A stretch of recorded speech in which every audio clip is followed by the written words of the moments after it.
काषाय वस्त्रं करदण्डधारिणं कमण्डलूपद्मकरेण शङ्खं चक्रं गदाभूषितो भूषणाढ्यं श्रीपादराजं शरणं प्रपद्ये।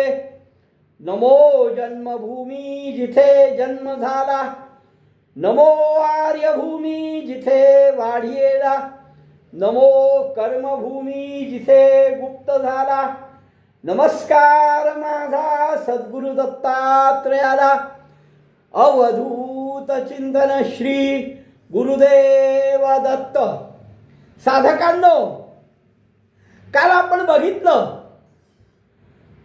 सद्गुरु नृसिंह सरस्वती स्वामी महाराज यांना त्रिविक्रम भारतीनी एखादं जर पाप घडलं असेल तर त्याच्यातनं पापमुक्त होण्याकरता, निष्कृती होण्याकरता प्रायश्चित्त काय आहेत, त्यावेळेस सद्गुरु नृसिंह सरस्वती हे त्याला सर्व प्रकारांनी कर्मविपाकामध्ये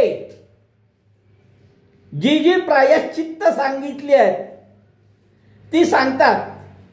सालंकृत गोदान आहे, गायत्री कृच्छा आहे, द्रव्यदान आहे, सुवर्णदान आहे, 10 वेळा स्नान आहे, 10,000 गायत्री, हे सगळं सांगतायत.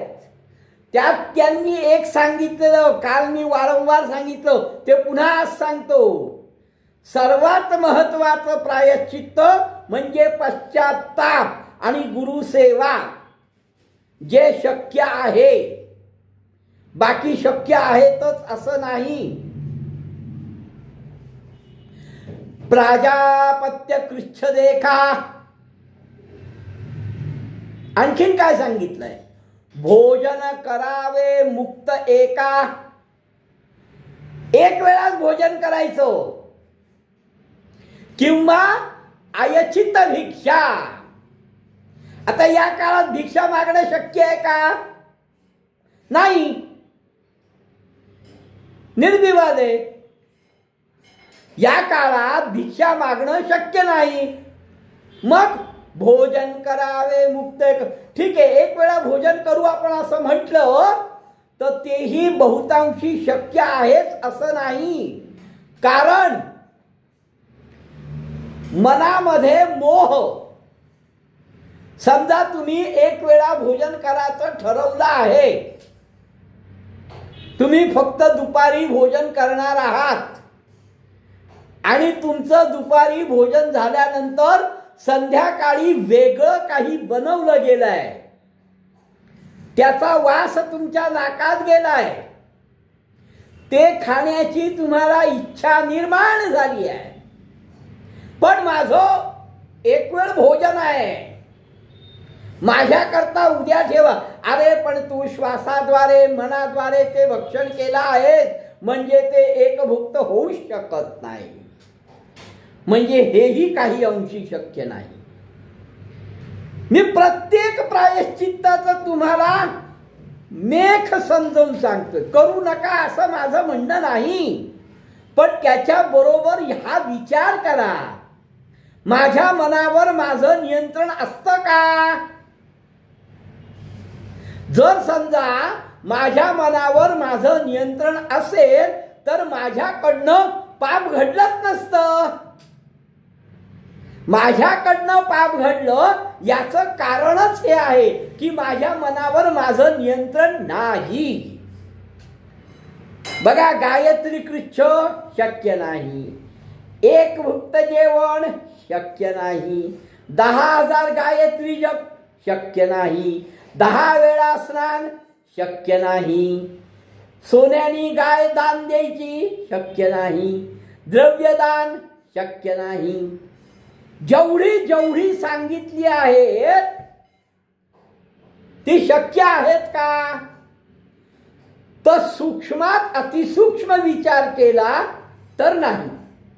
पण एक शक्य आहे, पुन्हा त्याच मुद्द्यावर येतोय आपण, की पश्चात्ताप व्हायला पाहिजे तुम्ही केलेल्या चुकांचा, तुम्ही केलेल्या पापांचा तुम्हाला मनोमन खऱ्या अर्थाने पश्चाताप व्हायला पाहिजे, जेणेकरून ते पाप तुमच्या हातून पुन्हा घडत नाही आणि गुरु सेवा व्हायला पाहिजे. उपवास. आता आणखीन प्रायश्चित्त सांगतात. बरीच प्रायश्चित्त आहे ह्याच्यामध्ये. काय सांगतात? उपवास करावे 3 दिवस. 3 दिवस उपवास करायचा आहे. आणि इथे उपवास करावे 3 दिवस, स्मरावे गुरुचरणास. एक लक्षात ठेवा, सहज मजेशीर म्हणून म्हणतो 72 रोगांवर एकच उपाय, तो म्हणजे गुरुसेवा, गुरुनिष्ठा, गुरु आज्ञा पालन. हे त्रिकालाबाधित सत्य आहे. हे गुरुचरित्रामध्ये पण आहे, कर्मविपाकामध्ये पण आहे, शांती पर्वामध्ये पण आहे, 4 वेदांमध्ये, 16 शास्त्रांमध्ये, 18 पुराणांमध्ये, सगळ्या ठिकाणी आहे. गुरुनिष्ठा, गुरु आज्ञा पालन आणि गुरुसेवा.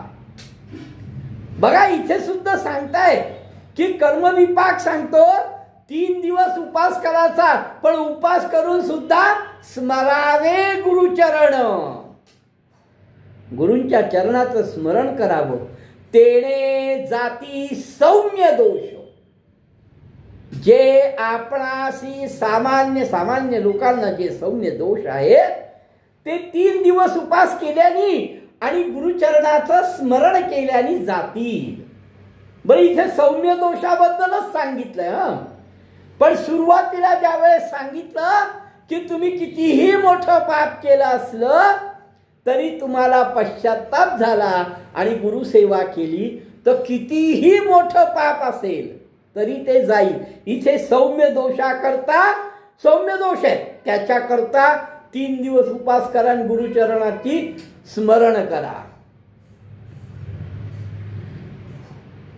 आता सद्गुरू सांगतात, हे त्रिविक्रम महामुनी, मी आता हे जे सांगितलं, गायत्री कृच्छ सांगितलं, आता मी तुला अतिकृच्छ सांगतोय. ऐक मुनी. अतिकृच्छ असे एक चित्त मुनी ऐक. दोष असतील सामान्यक आज्ञेनेची केली, कोणाचं तरी ऐकून सामान्य दोष जरी केले असतील तर मी सांगतो तसं ऐक. हे अतिकृच्छ आहे. काय? अन्न घ्यावे 27 27 घास. घास अतिकृच्छ फार विशेष आहे. बघा, 27 घास घ्यायचे. अन्न घ्यावे 27. केव्हा? एकदम नाही. चुकीचं समजा. मग सकाळी 12 घास घ्यायचे आणि रात्री 15, रात्री 15 घास घ्यायचे, किंवा दोन्ही वेळा 8 घास घ्यायचे. पण हे ऐच्छिक अन्न असावं. हे शक्य आहे का? अहो समजा वरण भात भाजी चटणी कोशिंबीर पोळी पुरणपोळी श्रीखंड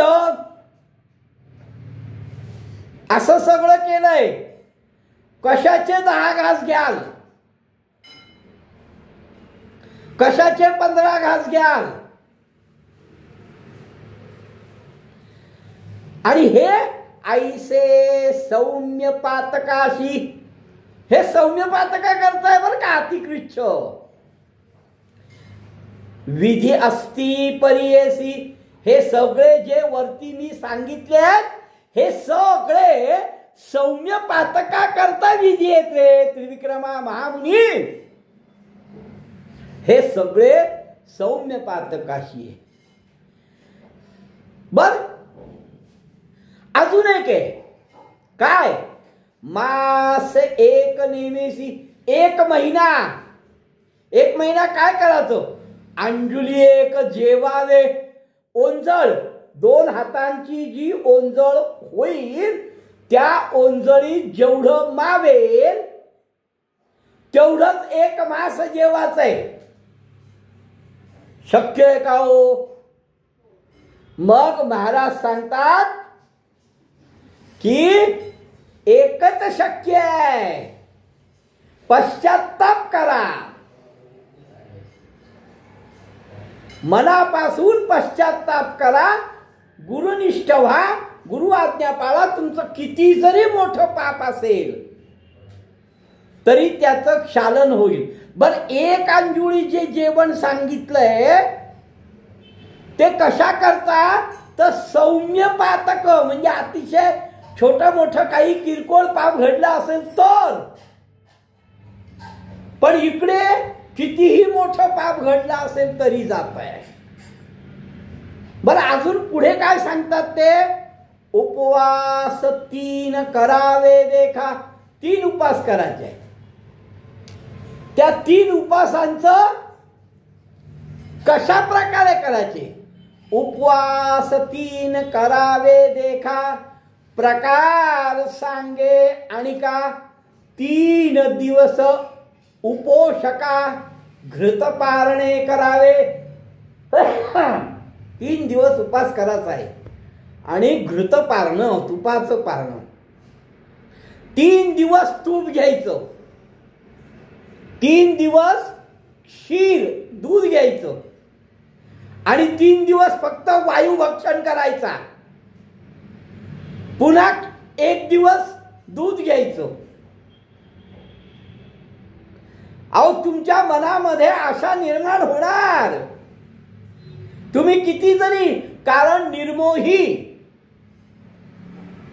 हे होणं हे अतिशय कठीण आहे, शक्यच नाहीये. कारण तुम्हाला जी इंद्रिय दिली आहेत त्या इंद्रियाद्वारे मन चालवत असतं. उदाहरण, तुम्ही 3 दिवस उपास करायचा आहे, 3 दिवस तूप घ्यायचं, 3 दिवस दूध घ्यायचं, 3 दिवस वायू घ्यायचा. पण तुमच्या घरात चांगलं काही बनवत असेल त्याचा वास तुम्हाला येणार, तुमचं मन चालवणार निश्चित, कारण मन येते. त्यांनी काय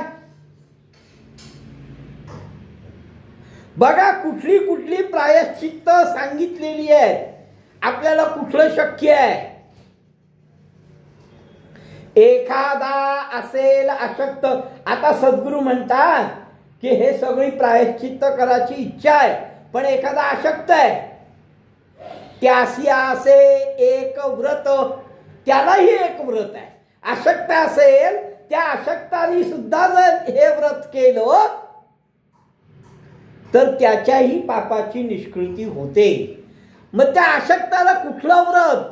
तर तीळ, गूळ आणि लाह्याचं पीठ खाऊन उपास करायचा.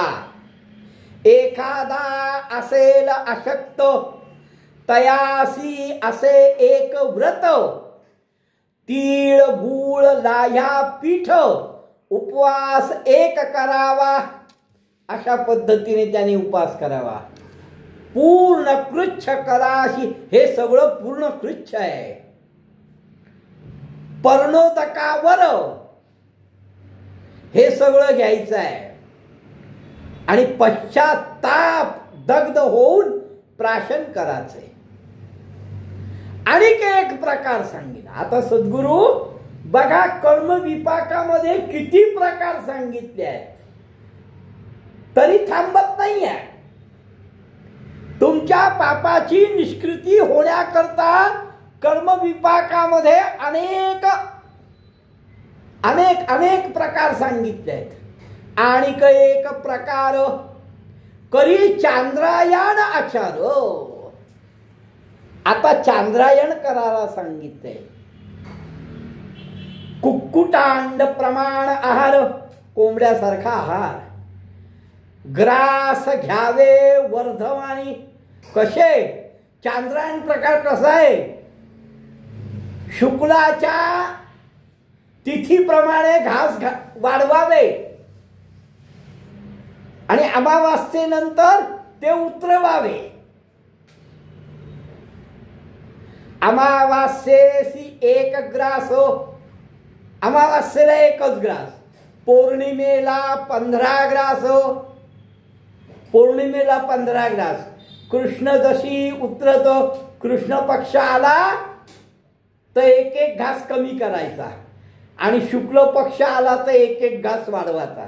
म्हणजे कसं, शुक्ल प्रतिपदा 1 घास, द्वितीया 2 घास, तृतीया 3 घास, चतुर्थी 4 घास, अष्टमी 8 घास, दशमी 10 घास, एकादशी 11 घास, पौर्णिमेला 15 घास. आता इकडे उतरते बघा कसे. पौर्णिमेला 15 ग्रास, प्रतिपदेला कृष्ण पक्षात प्रतिपदेला 14, द्वितीयेला 13, तृतीयेला 12, असे उतरत उतरत उतरत उतरत उतरत कृष्ण चतुर्दशीला 2 आणि अमावास्येला 1. याला चांद्रायण असं म्हणतात. चांद्रायणाप्रमाणे आचरण करा. आपले पाप प्रगुटुनी आपलं पाप आठवा, उच्चारावे सभास्थानी. हे तर अशक्यच आहे. हे आता जे सांगतायत ते अशक्य आहे. काय, मी जे काय पाप केलं, माझी की काय चूक झाली, ती सर्वांसमोर कबूल करा म्हणे. करतो का आपण?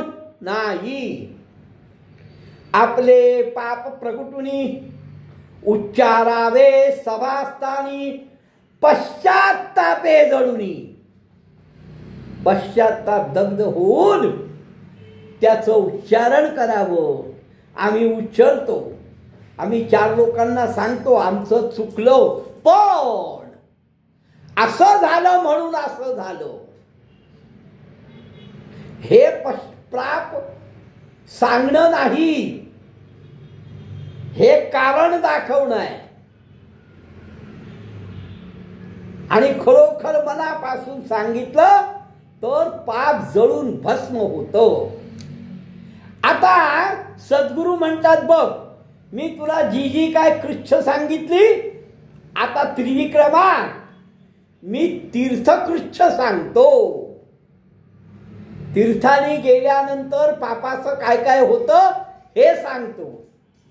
यात्रा करावी पवित्र, आता सांगेन तीर्थकृच्छ. यात्रा करावी पवित्र. वाराणसी श्वेत पर्वत, स्नान मात्रे पापे जाती. वाराणसी सारख्या ठिकाणी स्नान केल्याने पापे जातात. आणि बाकी कुठल्या तीर्थावर गेल्यावर 1000 गायत्री जप करावा, पाप जाय त्वरेसी. हे कोणी सांगितलं? कर्मविपाकामध्ये सांगितलंय, ठीक आहे, पण सद्गुरू सांगतात हे कोणी सांगितलं ऐका, की बाकीच्या तीर्थावर गेल्यावर 1000 गायत्री जप केल्यानंतर त्वरित पाप जातं, असं अगस्ती ऋषी सांगतायत. वरकड तीर्थे गेलियासी, गायत्री जप सहस्रेशी, पाप जाय त्वरेसी. अगस्ती वचन बोलिलसे. अगस्ती ऋषींनी सांगितलंय की बाकीच्या तीर्थांवर गेल्यावर 1000 गायत्रीचा जप केला तर पाप जातो. समुद्र सेतुबंधेशी, सेतुबंध रामेश्वराच्या तिथे समुद्रावर स्नान केल्याने भ्रूणहत्या म्हणजे गर्भपात जर घडला असेल तर तो जातो. आणि कृतज्ञपणाचं जरी पाप केला असेल तरी ते जातो. पण विधिपूर्वक शुचीशी, हे स्नान सुद्धा विधीपूर्वक करावं. अजून सांगतायत गायत्रीचा जप जर 1 कोटी केला, आता वरती कर्मविपाकामध्ये 10,000 गायत्री सांगितलाय, इथे 1 कोटी गायत्री सांगतायत. तर 1 कोटी गायत्री जप केला तर ब्रह्महत्यासारखी पाप सुद्धा जातात. ऐक त्रिविक्रमा, नरसिंह सरस्वती त्रिविक्रम महामुनींना भारतीला हे समजावून सांगतायत काय की 1 कोटी गायत्रीचा जप केला तर ब्रह्महत्यासारखी पाप जातात. बर 1 लक्ष गायत्री जप केला, आता 10,000 झाला, 1 कोटी, आता लक्षावर काय म्हणतात ते की जर 1 लक्ष जप केला गायत्रीचा तर सुरापान म्हणजे मद्यप्राशनासारखं जे पाप केलं असेल ते जातं. सुवर्ण चोरी केली असेल, सोन्याची चोरी केली असेल तर 7 लाख गायत्री जप सांगितलाय. बघा, मग याच्यापेक्षा सर्वात सोपं ते आहे की नाही की मनामध्ये आपल्या पापाची आठवण करून पश्चाताप करावा, कबूल करावं, आणि मनापासून पश्चाताप झाला तर पुन्हा ती चूक होत नाही आणि गुरुसेवा करावी. हे सगळं करायची काही गरज नाही, कारण सद्गुरू सांगतात तुमचे पाप गुरु निवारी. बरं, हे साधा सुद्धा कोणी सांगत नाहीये, आमचे नृसिंह सरस्वती स्वामी महाराज सांगतायत. ते म्हणतात 1 लाख गायत्रीचा जप केला तर मद्यप्राशनासारखं, आणि 7 लाख गायत्रीचा जप केला तर सुवर्ण चोरी तुमच्याकडनं झाली असेल तर त्याचं पाप जातं. 8 गुरुतल्पासी, गुरूंचा द्रोह, गुरूंची निंदा, गुरु अवज्ञा, गुरु अपमान असं जर काही झालं असेल तर 8 लाख गायत्री जप. एवढं कोण करणार आहे? मग गुरुशी एकरूप व्हा, गुरु निष्ठा ठेवा, गुरु आज्ञा पाळा, सगळं जाईल. सगळं निवारण करणारा सद्गुरु समर्थ आहेत, पण आम्ही त्या दृष्टीने आमची वर्तणूक असली पाहिजे. 8 लक्ष गुरुतल्पवासी गायत्री जपता पापदाशी. आता सांगेन, आता मी ही काही पापांवरची निष्कृती सांगितली आहे. कर्मविपाकाने, अगस्त्य ऋषींनी, शांती पर्वानी जे काय सांगितलं ते सगळं सांगतो. आता मी तुला काय सांगतो ऐक त्रिविक्रमा, की वेदांची कुठली अक्षरं म्हटल्याने, म्हणजे वेदांची कुठली सूक्त म्हटल्याने काय होतं. पहिले पवमान सूक्त 4, पवमान सूक्त पठन करिता ब्रह्महत्या दूरी. पवमान सूक्त म्हटल्याने ब्रह्महत्या जातात. इंद्र मित्र अवधारी हे सूक्त जे आहे 1 मास जपावे, 1 महिना म्हणायचा आहे. सुरापानादी पातके म्हणजे मदिरापान किंवा अशा प्रकारची जर काही पाप झाली असतील पवमानाने ब्रह्महत्या जाईल. पण मद्यप्राशन किंवा अशी काही पाप झाली असतील तर शुनशेपा नावाचं जे सूक्त आहे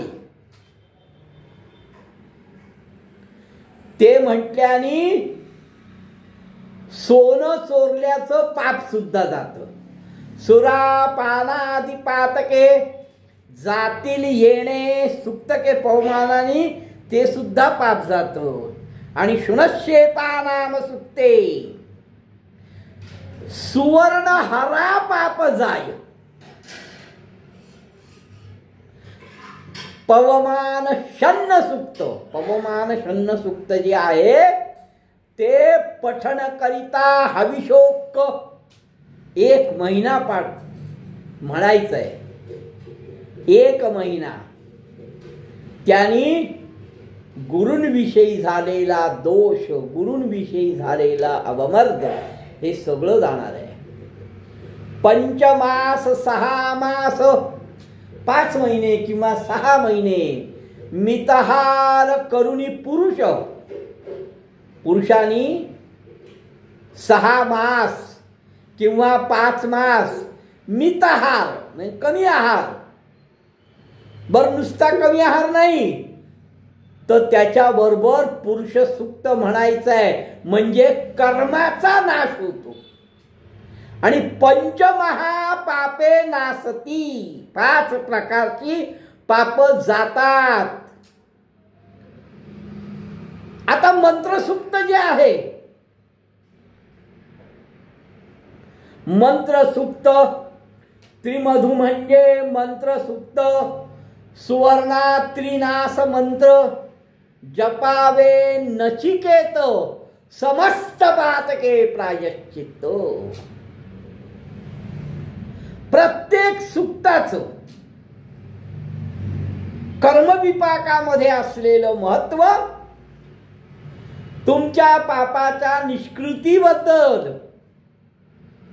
कर्मविपाकाने जे जे सांगितलंय हे सगळं सद्गुरु नृसिंह सरस्वती स्वामी महाराज आमच्या त्रिविक्रम महामुनींना समजावून सांगतायत. हे लक्षात घ्या.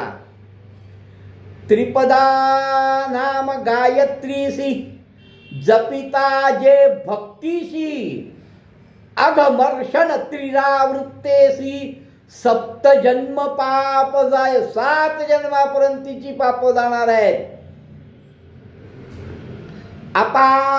अपामध्यपन्नासी तद विष्णू नाम सुक्तेसी जपती जे जन भक्तीसी 7 जन्म पाप जाय. बघा, कुठलं सुक्त म्हटल्यानी, कुठलं स्तोत्र म्हटल्यानी पाप जातो हे सद्गुरु अतिशय विस्तारपूर्वक सांगतायत. आणि असे विधान देखा, अजून काही काही विधान आहेत. सद्गुरूंनी पवमान सुक्त, पुरुष सुक्त, शुनसेवा सुक्त अशी अनेक सुक्त. बर ती किती वेळा म्हटल्यानी, कशी म्हटल्यानी तुमच्या पापाची निष्कृती होते, तुमचं पाप संपतं. मग सुवर्ण चोरी असो, ब्रह्महत्या असो, गुरुद्रोह असो. गायत्री जप केल्याने काय होतं, किती लक्ष गायत्री जप केल्याने काय होतं. सद्गुरु अतिशय विस्तारपूर्वक त्या त्रिविक्रम भारतीला सांगतायत. यामध्ये कर्मविपाकाचा पूर्ण आधार घेतलेला आहे. ऋषी मुनींच्या वचनांचा आधार घेतलाय. बरं हे सगळं घडलंय केव्हा हो, हा जरा विचार करा. सद्गुरु नृसिंह सरस्वती स्वामी महाराज हे सगळं केव्हा घडलंय, तर आजपासून बरोबर 715 ते 720 वर्षापूर्वी, म्हणजे कलियुगात. हे तुमच्या लक्षात येऊ द्या. हे सत्य द्वापार किंवा त्रेता या युगांमध्ये नाही घडलं. माझे सद्गुरू नृसिंह सरस्वती स्वामी महाराजांनी कर्मविपाकावर किंवा याच्यावर त्रिविक्रम भारतीला हे सगळं ज्ञान प्रदान केलं. हे आजपासून फार फार तर 720 वर्षापूर्वीची घटना असेल. कारण नृसिंह सरस्वतींचा जन्म होऊन 725 वर्ष झालेली आहेत. आता या नृसिंह जयंतीला माझ्या सद्गुरू नृसिंह सरस्वतींना अवतार घेऊन 725 वर्ष पूर्ण होणार आहेत. म्हणजे त्यांच्या जन्मानंतर म्हणजे 720 किंवा 715 710 वर्षानंतर या सगळ्या घटना घडलेल्या आहेत. हे कलियुगात घडलेले आहे. सद्गुरू अजून काय सांगतायत? कर्मविपाकावर, तुमच्या प्रायश्चित्तावर सद्गुरू बोलतायत, त्रिविक्रमाला सांगतायत. त्यांनी काय सांगितलं हे आपण उद्या बघू. अवधूत चिंतन श्री गुरुदेव दत्त.